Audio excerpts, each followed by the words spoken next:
This out-of-focus photographer tried to sneak up on some wood ducks at a local park. This other photographer was doing the same, except he didn't cover his shiny big white lens in camo. Which one of those two do you think got the shot? Well, neither of them did, and they both got the same amount of weird looks from other people at the park, but camouflage is not really the main reason why you'd want to put a lens cover on your lens. You see, just 2 weeks after buying my 200 to 600, I managed to get a scratch on the barrel.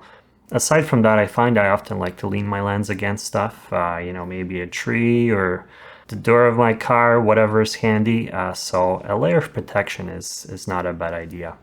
I generally don't fuss over my gear, but wildlife lenses are not cheap. So now that you realize that you do want a lens cover in your life, let's look at some options.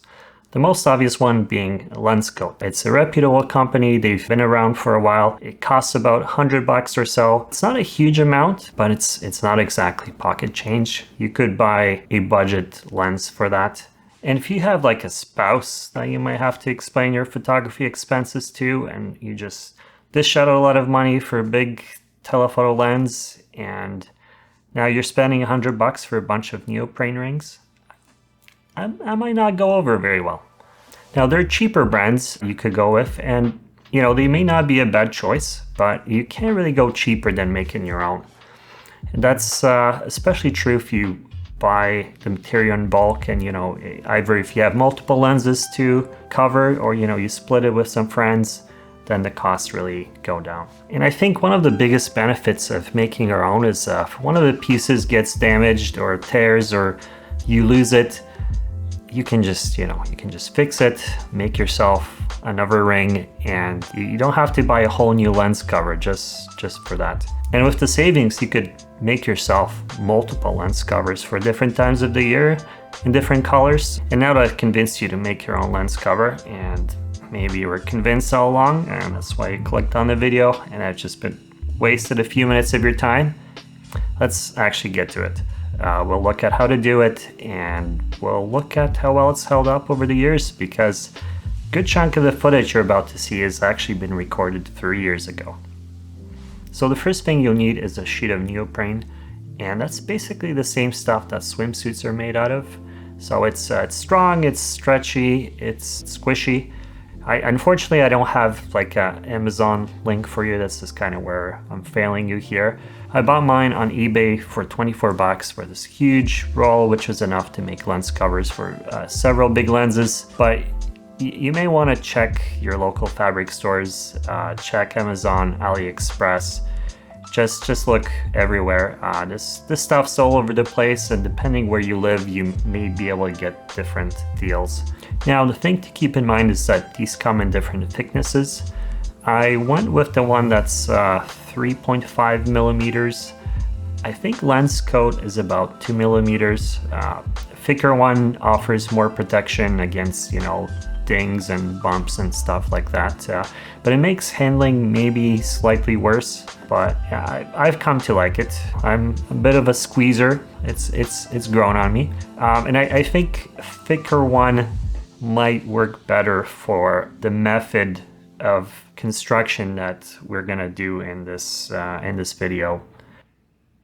And hello from the future. I'm gonna have to interject here. After editing this episode, I was basically this close to scrapping the whole thing. Essentially, your chances of success are very much going to depend on how good of a neoprene material you can find. And unfortunately, this stuff is not all the same. And unfortunately, it seems like it is much harder to find than it was before. The seller that I bought it from no longer sells it. I found some stuff on AliExpress that looks like the same stuff that I bought, but I don't know if it is for sure. And I know there's some stuff out there that's just not good. It's called neoprene, but I bought some really thin stuff and it just would not work. It's not really stretchy. So just some warning, but if you can find good stuff, then I still think there's value in doing this. So now in terms of what's going to hold this together, we've got two options. If you have a sewing machine and you're not afraid to use it, you're probably going to end up with something a little bit more aesthetically pleasing, similar to a LensCoat. In this video, however, we'll take a simpler and less intimidating route. As I mentioned earlier, neoprene is stuff they make swimsuits out of, and you know, sometimes those swimsuits need to be repaired. So we're going to use swimsuit repair glue to hold the neoprene rings together. The downside of this is that the glue takes a bit of time to cure. I went with the stuff called Aquaseal FD. It costs about $8 Canadian, and I can probably get you an Amazon link for that one. Besides that, you're going to need some masking tape. Don't cheap out on the tape. I started with some low quality dollar store tape, which just kept tearing. It was too sticky, and then ended up leaving a sticky residue on the neoprene rings, and then that ended up rubbing off onto the lens, so I ended up having to clean both the lens and the rings with Goo Gone, and it was a mess. So yeah, don't cheap out. You're also going to need something to cut the neoprene. An X-Acto knife would be optimal, but you know, if you don't have one, you can get away with a box cutter. You may want some sort of a flexible tape measure, but if you don't have one handy, don't stress. Any piece of string will do, or even dental floss. You also want to get some plastic gloves for protection. Although not entirely necessary, it will make your life way easier. If you have some sort of a third hand or a soldering station, or you know, solicit the help of a friend that can hold stuff for you while you apply the glue. Okay, so the first thing we'll do is cut the pieces for the rings. Now if you have the time, it may not be a bad idea to start with doing a single ring entirely, just to make sure you've got the process nailed. Although the actual labor for this does not take very long, the glue does take 8 to 12 hours to cure. When measuring these, there are a couple of things to keep in mind. First of all, for them to be functional, they need to be very snug. Neoprene is quite stretchy, and when it's on the lens, it's meant to be in a stretched state. This means you want the length to be a little bit less than the circumference of the lens. The other thing to keep in mind is that as the neoprene gets stretched, its width gets a little bit narrower, so be sure to account for that. You're usually a little bit better off being too wide than too narrow. If you end up with a piece that's too wide, you could always trim a little bit. In my case, I use scissors, which may not be the most even cut, but you know, I guess you could say it contributed to that highly desirable rugged look. Now that you're done with the cutting, it's time to apply the glue. You want to do this in a well-ventilated area. You want to apply the glue on the edges of both ends of the piece of neoprene. Make sure both edges are fully covered with glue. You're probably better off putting on too much glue than not enough. And then now for the tricky part, basically you want to bring the two edges together and tape everything up with masking tape to hold it in place. And then place the ring with the glued edges side down and just leave it to dry. I left mine to dry for a full 12 hours just to be safe. Then the next day, you just peel the tape off, and it's like opening a present on Christmas morning. Beautiful, beautiful. Take a moment and admire your work.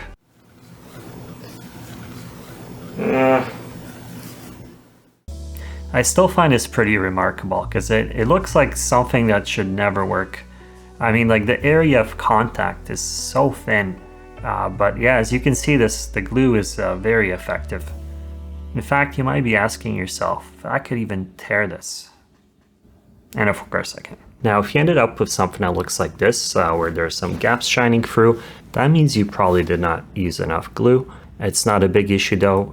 Just fill in those gaps with fresh glue and leave it to dry, and it should be good. Not every ring is going to be this easy. You're going to have some hurdles with, say, you know, some lenses have some buttons, they have switches, they have tripod collars. When cutting out things like buttons, make sure you mark them down when they're in the stretched state, because obviously, you know, any hole you cut in the neoprene is going to change shape when you stretch it out. So how did I do with cutting those holes? Well, not that great, to be honest. They're not really looking very pretty. They're not horrible. They're pretty functional. I could probably improve them a little bit, basically just like make them bigger, but I really didn't want to risk it because like this is getting pretty thin at the top edge there. Now looking at the final product, whether or not you agree with me would really depends on your standards, but for me I'd say it looks okay. It's adequate. I was not embarrassed to be seen with this in public. There were some screw-ups there. I think there's some gaps in between the layers that could be a little bit tighter. Now, probably the biggest screw-up that I did here was that one last piece with the tripod foot. Basically, I made it one piece where it probably should have been two separate pieces. And the consequence of that is I can no longer rotate the tripod foot.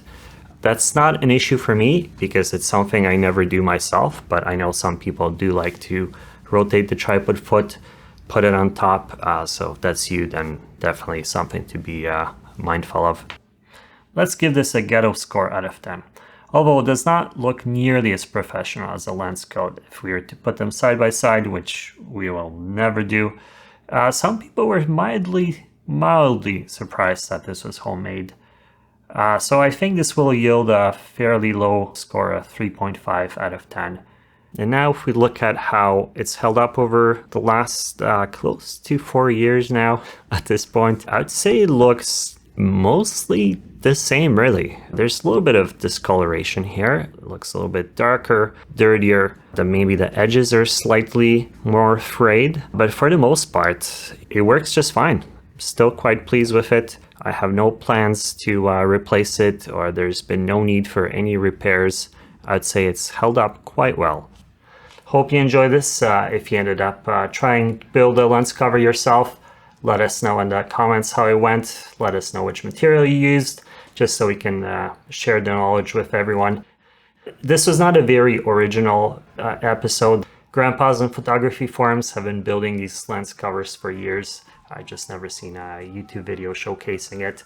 But if you enjoy this kind of DIY content, then there will be quite a bit more on this channel. I think it's going to be a little bit ambitious stuff, a lot more original, crazy, out there ideas. So if that interests you, definitely consider subscribing and come along for the ride.